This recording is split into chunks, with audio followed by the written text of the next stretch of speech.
Hi everyone! Good morning! I'm back! This is Sam Brusas and welcome back to my YouTube channel. Oh my gosh, this is it guys, pag-uusapan natin ngayon. Reaction natin dito sa naganap na coronation ng Miss Grand International for 2025. Ano nga ba ang reaction natin dyan? Yan ang pag-uusapan natin ngayon. But before anything else, hello Philippines and hello beautiful people! Mabuhay! Kamusta kayong lahat? Sana lahat kayo ay okay at safe ngayong araw na ito. At syempre sa lahat naman ng mga bago nating subscribers dyan, hello po sa inyo lahat. Maraming salamat guys sa pag-subscribe ninyo syempre dito sa channel ko. At syempre sa lahat naman ng makamamasam dyan na laging sumusuporta dito. Araw-araw, lagi-lagi, maraming salamat guys sa inyo lahat. Syempre usapang Miss Grand International for 2025 tayo ngayon. Ano nga ba ang reaction natin dyan? Ang reaction natin dyan ay ganon. So ulitin nga natin. Dahil ang nanalo ay Philippines! Yes! Congratulations sa atin lahat dahil syempre nanalo tayo ng bagong Miss Grand International at hindi lang yan, nakuha natin yung Country of the Year at ito pa ang pinakabongga, back-to-back win for the Philippines kasi nung nakaraan taon ay ang panalo ay Pilipinas and then ngayon naman ay ang ating pambaton na si Eva Tiglao from the Philippines. So back-to-back. So yun, so doon sa mga nagsasabi na ako hindi naman back to back kasi appointed lang naman. Ano ba guys, tumigil kayo, hindi appointed si CJ Opiasa. Si CJ Opiasa ay tunay na reyna ng Miss Grand International. So yun, so forgot na kung ano yung mga nangyari. Pero talaga, ang totoo dyan, ang reyna natin ay si CJ Opiasa. Siya ang nakakuha ng kauna-unahang golden crown kahit anong mangyari and sa history ng Pilipinas. So sana anuhin natin yan. Lagi natin tandaan yan. And then ito, syempre masaya tayo dahil sa pangalawang pagkakataon nakuha uli natin ang Golden Crown at ito nga, syempre back-to-back win for the Philippines. Diba? So yon, so history pa din. Gumawa pa rin ng history si Emma dahil back-to-back win.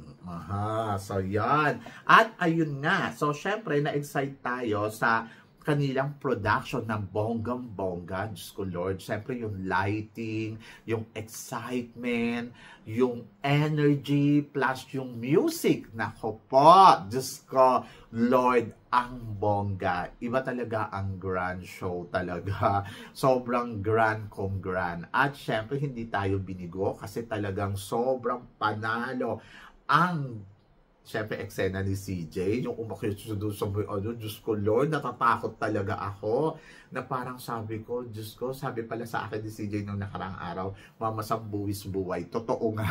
So, yun, naloka ako ng bonggang-bongga sa pagkaakyat doon sa tok-tok kay CJ.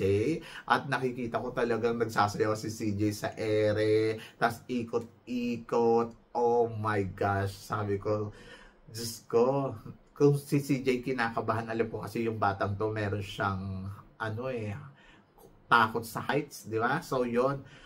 What if pa kaya na ilambitin ka doon sa may na Diyos ko, natatakot ako baka sumabit yung hair, baka, kasi di ba, hindi naman nakatali yung hair niya, baka sumabit, at, pero syempre safe naman for sure, di ba? At wala naman nangyari. Pero nakakaloka yung production na yun. Sabi ko, CJ, Diyos ko, tumbling ako sa mga ginagawa ni CJ, nakakaloka. And then, ayun, ang masaya, syempre, nakita natin si CJ talaga nag-perform ng bonggang-bongga doon sa sa kanyang eksena sa ere at oh my gosh, tumbling talaga ako. So yan. And then syempre yung dance ng mga girls, Diyos ko, ang liliksi nila lahat at grabe ang momentum yon. Hay nako. Siyempre, hindi rin pakabog sa Emma, no? Talagang ang galing din talaga ng mga dance move ng ating bagong Miss Grand. Ayun naman, winner naman talaga yon. So, siyempre, nanalong best. Ito talaga. Sa Best National Costume, so, ang nanalo ay, siyempre, si Brazil, si India, at saka si Thailand. Agree ako doon sa napili nilang Best National Costume kasi naman, 'di ba? deserve naman talaga din ni Brazil. Ang galing-galing ni Brazil. Tapos si India, di ba, yung may ulo pa ni Mr. Nawat. Saka ang ganda talaga ng costume ni India. Tapos si Thailand, grabe ang performance niya dyan. Kaya agree ako na sila ang nakakuha ng Best National Costume. And then, Country Power of the Year. Ang gandang pakinggan, no? Country Power of the Year ay Miss Grand Philippines. So, ito yung pinakahinihintay kong momento na maibigay sa atin to ng Miss Grand. Kasi bilang powerhouse, di ba? Talagang dapat makuha natin to. At ayun, nakakatuwa kasi dumating na yung araw na talagang andoon talaga, binoto talaga natin siya ng bonggang-bongga sa Country Power of the Year. So, ito ay nakuha ng Thailand noon last year na ito ngayon pinag-aagawan ni Myanmar at saka ni Thailand. Pero ngayon iba na kasi yung eksena kasi 'di ba 4. Dati face off talaga, after ng 4 pipili pa sila ng 2 at magpi-face off yung 2 country na yon. Pero ngayon iba. So, eto na. Ganon. So, 4 na sila, tapos isa na ang panalo. Kaya, congratulations sa atin dahil finally, napunta na sa atin ang title na Country Power of the Year. So, isa yan sa mga talagang gusto kong mapanalunan natin sa Miss Grand. Kasi, yung mga past year, mga nanalo dyan, Vietnam, tapos Cambodia, Myanmar, tapos nalulungkot ako kasi parang sabi ko, bakit ganon? Parang hindi tayo ang powerhouse pero grabe ang hina ng suporta natin noon sa Miss Grand. Pero finally, ayan na, di ba? And then, pagdating naman sa talent, syempre, hindi nagpatalo ang bansang Ghana. Oho, dahil siya ang nanalong Best in Talent. Eh, paano naman ko siya? Ang galing naman kumanta. At saka, syempre, si Miss Japan. Oho, na talaga naman masasabi ko, ay, hindi din naman talaga imposible na makuha ni Japan after ni Japan talaga mag-perform ng bonggang-bongga. So, kaya, ang resulta ng top 20 ay +2. Kaya, naging top 22 dahil 2 ang nakapasok sa talent at isa sa sa Country of the Year at 3 naman sa sa National Costume. So lahat ng mga nakakuha ng special award ay matik nang makakapasok sa semifinal. So sa top 22, syempre ang mga pumasok ay syempre yung mga nakakuha ng mga special award. Unang-una ay si Philippines, Ghana, Japan, United Kingdom, Guatemala, Dominican Republic, Czech Republic, Martinique, Indonesia, France, Zambia, Paraguay, Laos, Brazil, Tanzania, Thailand, Mexico, Venezuela, Belgium, Spain, USA, Ecuador, at saka may isa pa pala na naging din, na pumasok, di ba? Kasi 22 to eh. So, ayun, si Zambia. Si Zambia, siya yung may tuturing ko sa listing ko ng top 20 ko. Siya yung na-surprise ako na nakapasok ng bonggang-bongga. Okay lang sa akin si Laos kasi expected ko naman, pwede naman talaga pumasok si Laos. So, si Zambia talaga. Sa mga inobserbahan ko, I think si Belgium din, na-surprise din ako na nakapasok si Belgium, si Zambia at saka si Belgium. So, silang dalawa sa top 22 na to. Yung kumbaga parang surprising. Kasi parang hindi ko inaasahan na papasok si Belgium talaga at saka si Zambia. And then, overall, lahat naman sila na mga nakikita mo, na nakikita mong lumalaban ay pasok sa mga. Pero, syempre, na-surprise din ako na hindi nakapasok si Canada. Kasi parang feeling ko, deserve ni Canada na pumasok talaga sa top 22. Diba, wala siya sa top 22. So, naloka ako kasi parang, ano nangyari kay Canada? Eh, ang galing-galing ni Canada. So, hindi siya nakapasok. Si Jamaica, panalo din si Jamaica. Pero hindi rin nakapasok. Colombia. So, si Colombia wala sa top 22. Si Peru, ito talaga sobrang na-surprise ako kay Peru. Parang, ano nangyari?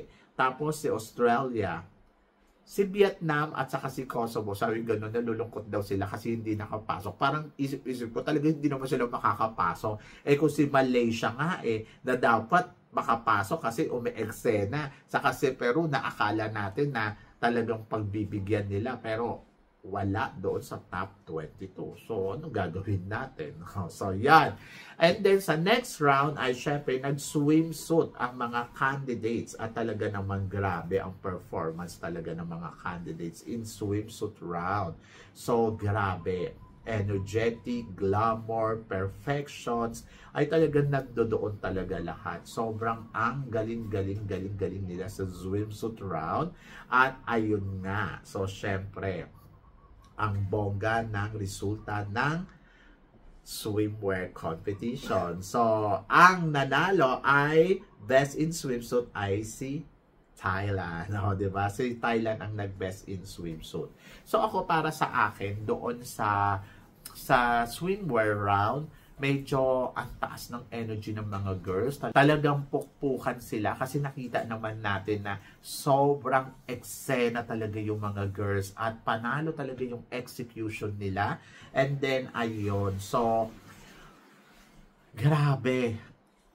Anytime pwedeng mawala ang isa sa kanila talaga ng mga inaasahan mo. Pero, syempre, ako naman, nakita naman na natin yung mga performance nila at nakita naman na natin kung sino talaga yung magaling, kung sino talaga yung lumalaban. And then, para sa akin, ang mga pasok sa banga, syempre, sa top 10 ay si Colombia. Actually, si Colombia pumasok lang dahil sa voting system. Pero naloka ako doon kay Colombia kasi ang ina-announce na nila ay nagtatap daw si Sweden tapos umabot pa si Colombia. Tapos yung in-announce na yon, ang sabing ganun, panalo daw si Sweden, nagpalit na ng evening gown si Colombia na dapat lalabas siyang naka-swimsuit.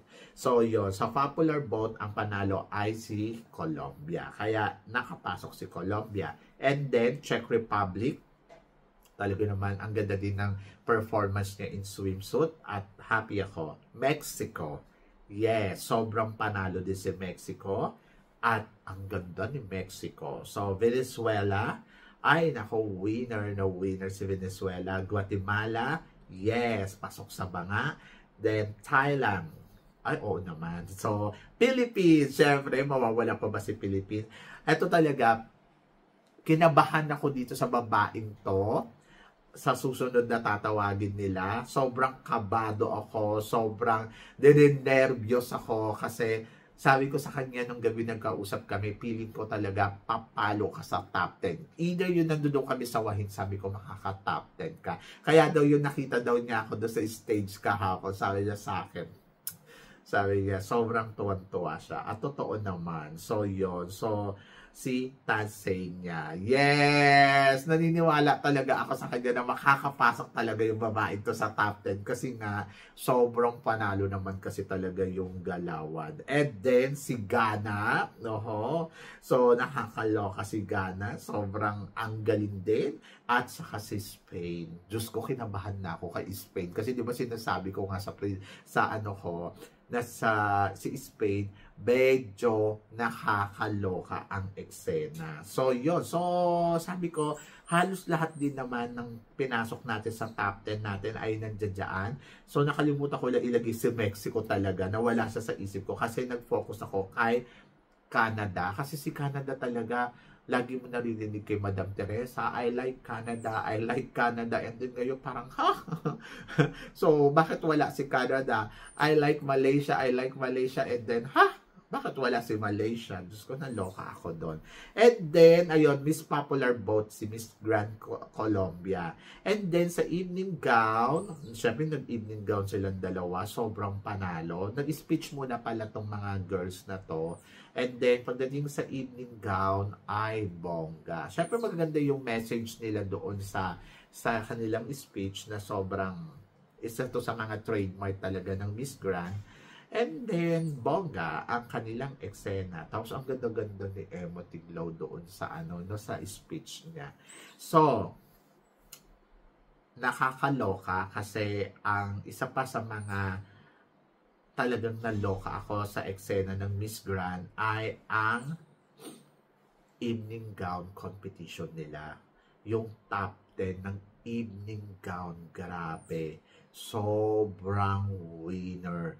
So, nagulat ako kasi yung show na yon lumabas si Infa doon sa likuran namin na hindi na walang nakamalay sa kanya kung paano nakalusot yun doon. Tapos, dire-diretso siyang pag ano, no, Diyos ko, naloka ako ng bonggang-bongga. As in, talagang naloka ako kasi sabi ko, anong nangyari? Charot. So, yun, may ganong eksena. Diyos ko, windang talaga ako. Windang talaga ako dito kay, kay Infa talaga na bumabang pag no, ang galing. Sobrang nakasakay siya sa kabayo at kumakanta ng bagong team song ng Grand. Oh, di ba? Diyos ko, Lord, nag-promote doon ng bonggang-bongga. And then, ang galing-galing-galing ng Grand doon sa part na yun, sobrang nangilabot ako. Plus, sinundan nila ng eksena ng pak! Labas ng top 10. Dito, Diyos ko, ayan, hanggang ngayon nangingilabot ako. Dito talaga yung bakbakan na talagang ma-amaze ka talaga sa mga candidates. Yung breaking beauty motion talaga. Yung parang, yung parang labanan talaga ng ganda, labanan ng country, palakasan talaga yung sa evening gown. So, ito yung pinaka-favorite part ko talaga sa Miss Grand. That is swimwear Ngayon, eto talaga, yung lumabas sila ng evening gown na, oh my gosh, nakaka-proud. Lahat sila, ang tatapang. Diyos ko, yung lumabas si Ghana, pak, pak, pak. Yung lumabas si Guatemala, pak, pak. Yung top 10. Diyos ko, yung lumabas si Mexico, pak. Yung parang, matatakot ka, parang sasabihin mo, sino ba talaga ang mananalo sa kanila? Ganon ang drama dito sa Miss Grand. Sobrang winner, sobrang panalo, sobrang, nakakaloka. At eto ang nakakaloka. Yung lumabas si Philippines na talagang winner. Diba? Diyos ko, Lord. Ito yung sinasabi ko. Kung ganito na yung nakita ko noong noong prelim, ganitong bomb, yung may, kasi yung talaga yung ina-expect ko na medyo may pasabog talaga Talagang masasabi ko talaga, grabe. So yun, baka talagang wala nang pero tama din naman talaga ako. Wala nang ibang pupuntahan sa Emma Tiglaw, kundi first or title. Hindi talaga pagdududahan yung kanyang performance. Kumbaga parang, kung hindi ibibigay ni Mr. Nawat, parang dapat first runner-up siya. So, back-to-back pa din. Di ba? So, kung hindi naman, dapat winner. Kasi kung isa-second runner-up mo siya or third runner-up mo siya, malulungkot talaga ako. Malulungkot talaga ako. Sobra. So, makaayawan ko na. So, yon. Pero, ang galing naman ng resulta, di ba? So, yun. So, lumabas si Ewan ng Diyos ko. Ito na talaga yung hinihintay na momento ko. So, yun talaga. Doon talaga ako naloka. Doon talaga ako nawindang sa part na yun. And, grand winner. Diba? So, yun. So, syempre nagkaroon pa ng Q&A kasi namili sila ng top 5. At yung top 5 nila dito, Diyos ko, naloka ako kasi antindi. Talagang antindi. Antindi ng mga pinili nila. Syempre, na-surprise ako dahil ang favorite natin si Venezuela. Kasi nasabi ko na pwedeng manalo. Ay, nakatungtong pa rin ng top 5. And then, yung sinasabi kong si Ghana na pwede din talagang umeksena, nakatungtong din. Si Espanya actually, mas parang pinili ko si Guatemala kasi kesa kay Espanya. Pero si Espanya talaga, isa din sa mga nakakitaan ko na sobrang nakakatakot. Oo. Sabi ko yung laro ni Espanya, nakakatakot to, hindi to biro. At saka syempre, si Thailand na lagi natin sinasabi na pwede talagang manalo din sa competition na to at pwede talagang maging first runner-up at naging first runner-up na. And then of course, ang ating Philippines. So, yun. So, nakakaloka talaga yung labanan na to. Sobrang surprising. Kung napansin niyo ang Miss Grand, nakafocus talaga sila sa performance, nakafocus sila sa ganda, nakafocus sila sa yung mga grand winner nila gusto talaga nila beautiful. Talagang perfect body beauty at brain. So nakita naman natin kung paano sumagot ang mga candidates at grabe. So syempre sa announcement nagulat ako kasi after putukan ng corona yung 5, 'di ba yung fifth runner up nila after nilang putungan ng corona, ang bilis ng facing. Talagang pinatabi na kagad nila at pinalabas na kagad nila yung 5. So parang ginaya nila yung format ng Miss Universe Thailand.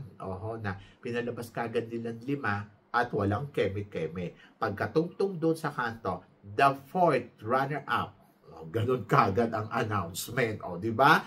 Is Venezuela. And then, pagkabigay ng corona kay Venezuela, walang taking picture, the third runner-up is Ghana. Naloko lang ako kay Ghana kasi parang feeling ko, aabot pa siya sa medyo, ang galing kasi ni Ghana sa Q&A. So, sabi ko, mukhang Ghana and Philippines to So, yon. And then, the second runner-up is Spain. And then, the last two standing doon lang yung medyo nagbabad. Ay, nako. Ayan talaga yung parang ang tao doon sa field ay Philippines and Thailand. So, may sumisigaw na Thailand, may sumisigaw na Philippines. Pero ako, kalmado ako kasi una, alam ko naman na si Philippines ang mananalo. Pangalawa, ando doon ako sa point na syempre, minamanage natin yung expectation natin. Kasi ayoko talaga ma-disappoint. So, ayun. So, sinigaw nila si Philippines. So, parang ang tagal mag-sing-ing sa utak ko. Happy ako kay Emma kasi dinasal ko to Umakyat pa ako doon sa temple ng napakataas na, alam mo yun, grabe yung akyat ko doon na parang ang daming steps na 100 steps nata yun na hagdanan na parang first time kong umakyat sa ganun, na parang grotto kung tawagin sa atin. So parang first time kong umakyat sa ganun na tuloy-tuloy na hindi ako nahuminto yung akyat ko talagang yun na parang pagdating ko doon sa itaas para ako mahihimatay. Kasi hindi ko siya yung parang isang akyat, tigil. Isang akyat, tigil. Hindi. As in talagang from sa baba, inakyat ko siya ng tatatatatatatatatatatat. Sabi ko, grabe Lord. Ang amazing. Ang amazing. Ang amazing ng mga nangyayari. Yung kay Kurt, ganun din. Sobrang sabi ko, ang amazing talaga. Sobrang, anyway. So, kaya hindi, yung shock na shock ako na parang, okay. But, nakakatuwa. Kasi parang, kung iisipin mo, ibibigay ba to talaga sa atin yung back-to-back? Ayun talaga Kasi yun talaga yung mag-hold Pero parang, first runner-up again? Yung mga tipong ganun yung mga tumatakbo. Alam nyo guys, sa totoo lang, itong pageant na to, sobrang hirap mag-predict. So, parang makonvince ka lang na parang, sige na nga, parang feeling ko, ibibigay ito sa Europe, ibibigay ito sa Latin. Pero, nandoon sa part na parang, nakaka-surprise kasi parang, amazing. Una, tinupad mapapanawad ko ano yung pinapangako sa atin. Pangalawa, work hard. Hard work ni Emma, sobrang panalo. Tapos pangatlo, parang ang bilis ng pangyayari. Ganon. So, yun. Ay, nako. Pero syempre, at the end of the story, congratulations dahil nagawa natin yung history na walang nakakagawa. Talagang as in, grabe yung momentong binigay sa atin ni Mr. Nawal. At ang pinaka nakakaloka, pagka-announcement ng winner, yung naputong na yung corona, Diyos ko, biglang nagbayang magiliw. Oh my God! Tingnan nyo guys, grabe, nangilabot talaga. Yung parang nakaka-proud na magiging Pinoy. Sobra, ang galing talaga ng momentong yon. Sobrang the best ever na nakapanood kong beauty pageant na biglang may bayang, oh my God, parang winner. So, yon. So, marami tayong pinagdaanan sa Miss Grand. Pero, isa lang masasabi ko, never akong give up talaga sa Miss Grand. Bilang vlogger, never akong nagsalita sa kanila na nasasaktan ako sa resulta. May mga ano ako, yung parang pinili kong manahimik, pinili kong maniwala, pinili kong magtiwala, pinili kong maghintay. At yung momentong to bilang vlogger, na talagang nandoon yung 100% yung sincerity mo, dumating pang pero ngayon parang proud ako. Proud ako dahil alam ko sa sarili ko yung 100% na kay Mr. Nawat na nanuwala ako sa kanya sa Miss Grand, yung dedication ko. So yon, tapos ang saya dahil tinupad niya yung mga pangarap ng mga Pinoy, tinupad niya yung pangarap natin na makuha ang Golden Crown, tinupad niya lahat yon. So yun. So ang hiling ko lang sa inyo guys, syempre sana no matter what happen, yung suporta talaga ninyo sa Miss Grand ay nandiyan. So, sana magtiwala lang tayo ng bonggang-bongga kay Mr. Nawat. So, yun. So, yun yung importante. At sana, ituloy-tuloy lang natin to. Alam ko darating yung araw, magkakaroon ulit tayo ng parang pagdududa, pero lagi nyong isipin na darating ang araw sa atin ang tagumpay. Ganon. And congratulations kay Emma Tiglao. Mabuhay ka. At maraming salamat kay CJ Opiasa na talagang siya ang naging bridge para sa Pilipinas para makuha natin yung tuloy-tuloy na tagumpay. At sana po wag niyo pong makalimutan syempre si CJ bilang unang golden girl ng Pilipinas. So si CJ talaga, yun dapat nyo din talagang suportahan 100% sa mga gagawin pa niya at subaybayan pa natin. So yun lang po talaga ang hiling ko sa inyo bilang kapalit ng ibinigay sa ating tagumpay ni CJ. Talaga naiyak talaga ako sa farewell talaga ni CJ. Tumulo talaga yung luha ko doon kasi nakaka-proud. Tapos bukod doon sa nakaka-proud, ramdam mo yung puso ni CJ. And CJ, mabuhay ka. Mabuhay ka, CJ. Maraming salamat. And then kay Emma Tiglao is a new chapter. I hope na sana magawa mo ang duty and responsibility mo ng ma-fulfilled mo yung journey mo bilang Miss Grand International. So, laban yan, Philippines. And maraming salamat din sa mga kapwa ko vlogger na talagang nandoon, nakatutok, talagang grabe yung hirap at pagod. Ayan, si The Crown, si Adam, si Buex. Maraming salamat sa inyo, sa tiwala din ninyo sa Miss Grand.